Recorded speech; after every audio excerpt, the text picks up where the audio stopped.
पुरातात्विक स्रोत, खोज, अन्वेषण एवं उत्खनन, archaeological sources, exploration and excavation. पुरातत्व को अंग्रेजी भाषा में आर्कियोलॉजी कहा जाता है।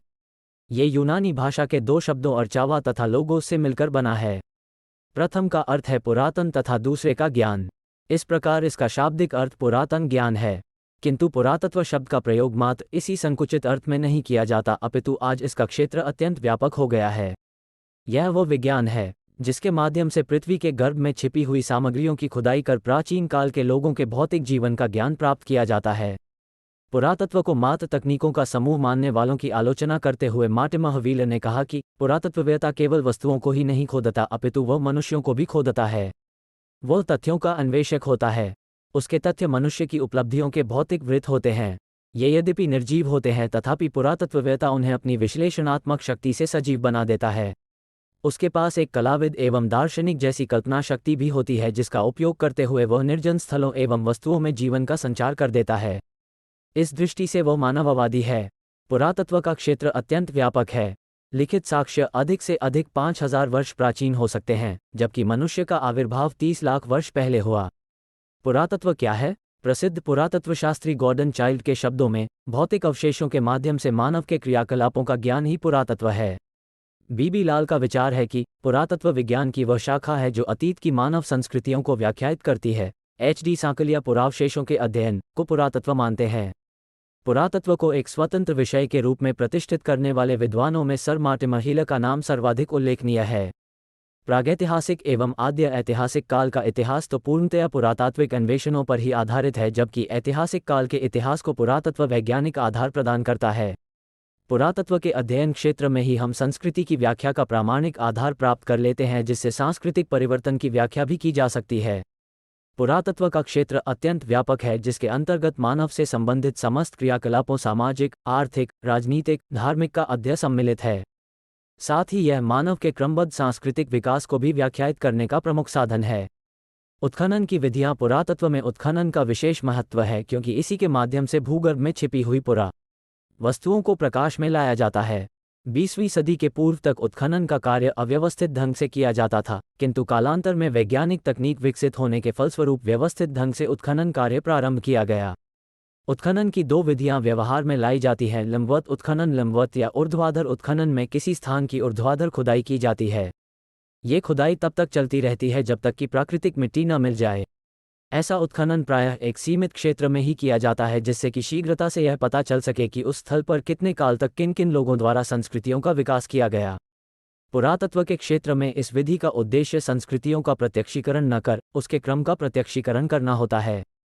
इससे उस स्थान का संस्कृति मान या समयमान तैयार हो जाता है, जिसकी सहायता से उस स्थान की तुलना अन्य स्थानों की संस्कृतियों से की जा सकती है। इस प्रणाली में समय की बचत होती है और व्यय भी सीमित होता है। इसमें श्रम भी कम लगता है। इसी कारण हवीले ने इस विधि को काल मापन या संस्कृति मापन की संज्ञा प्रदान की है। लंबवत उत्खनन की सीमाएं। ऊर्ध्वाधर उत्खनन प्रणाली की कुछ सीमाएं भी हैं। इससे किसी सभ्यता के पूर्ण विस्तार का ज्ञान नहीं होता है, क्योंकि उत्खनन का क्षेत्र बहुत सीमित होता है। इस प्रणाली में खुदाई अप्रयुक्ता भूमि या प्राकृतिक स्तर तक तो की जा सकती है, परंतु इस प्रणाली से मानव सभ्यता के विविध पक्षों यथा राजनीतिक, सामाजिक, आर्थिक तथा धार्मिक आदि के विषय में यथेष्ट जानकारी नहीं प्राप्त होती है, क्योंकि उत्खनन का दायरा बहुत थोड़ा एवं सीमित होता है। इससे तिथिक्रम तो निश्चित होता है, पर सभ्यता का विस्तार और स्वरूप ज्ञात नहीं होता है, किंतु इस विधि से समान संस्कृतियों वाले कई स्थानों के तुलनात्मक अध्ययन में सहायता अवश्य मिलती है। क्षैतिज उत्खनन। जब ऊर्ध्वाधर उत्खनन से किसी पुरोस्थल की संस्कृति का समय मान एवं संस्कृतिमान ज्ञात हो जाता है, तो उसके समग्र स्वरूप के ज्ञान की प्राप्ति के लिए क्षैतिज उत्खनन किया जाता है। यह उत्खनन एक या दो स्रोतों में केंद्रित न होकर क्षैतिजाकार विस्तृत रूप से किया जाता है। इसका उद्देश्य किसी संस्कृति या सभ्यता के संपूर्ण विस्तार को देखना होता है। इस तकनीक से स्थान विशेष की संस्कृति, सभ्यता की संपूर्ण आर्थिक, सामाजिक तथा धार्मिक अवस्था का ज्ञान प्राप्त किया जाता है। सर मार्टिमर हवीले के अनुसार, किसी संस्कृति का सर्वांगीण परिचय प्राप्त करने के लिए जब किसी पुरोस्थल के काल विशेष से संबद्ध संपूर्ण या अधिकांश भाग का उत्खनन किया जाता है, तो उसे क्षैतिज उत्खनन कहते हैं। इतिहास का मूल उद्देश्य अर्थात यथार्थ का मूल्यांकन बिना इस विधि को अपनाते हुए पूर्ण नहीं हो सकता है। इस विधि का सर्वप्रथम प्रयोग तक्षशिला की खुदाई में हुआ था। इससे भारतीय यवन शासकों की संस्कृति का ज्ञान प्राप्त हो सका था। तदंतर कालीबंगा, लोथल, मोहनजोदड़ो आदि स्थलों के उत्खनन में भी इस तकनीक का प्रयोग किया गया। क्षैतिज उत्खनन की सीमाएं क्षैतिज प्रणाली की भी अपनी कुछ सीमाएं हैं। इसके द्वारा किसी भी पुरोस्थल के सभी स्तरों की संपूर्ण खुदाई नहीं की जा सकती है, क्योंकि उसमें लंबा समय लगेगा और धन तथा श्रम की भी बहुत अधिक आवश्यकता होगी। इस विधि से छोटे पुरोस्थलों की तो संपूर्ण खुदाई की जा सकती है, परंतु कौशाम्बी, नालंदा, विक्रमशिला जैसे बड़े क्षेत्र में फैले हुए पुरोस्थलों के उत्खनन में बहुत लंबा समय एवं धन लगेगा। किसी भी पुरोस्थल की पूरी जानकारी के लिए क्षैतिज और ऊर्ध्वाधर दोनों विधियों को साथ साथ अपनाना जरूरी है, क्योंकि ये विधियां एक दूसरे की पूरक हैं। यदि मात्र एक विधि को ही अपनाया जाता है तो वहां का ज्ञान मात्र एक पक्षीय ही प्राप्त होगा। ऊर्ध्वाधर उत्खनन द्वारा किसी क्षेत्र की प्राचीनता, उसके निवासियों के स्वरूप तथा उनके उत्थान पतन की जानकारी मिल जाती है। तत्पश्चात क्षैतिज विधि से उत्खनन करके उस स्थल की सभ्यता या संस्कृति का पूर्ण ज्ञान किया जा सकता है। इस प्रकार किसी स्थल का क्षैतिज उत्खनन करने से पहले लंबवत उत्खनन द्वारा उसके स्तर विन्यास का विधिवत अध्ययन कर लेना अभीष्ट है, अन्यथा सभ्यता का निर्धारण ठीक ढंग से नहीं किया जा सकता।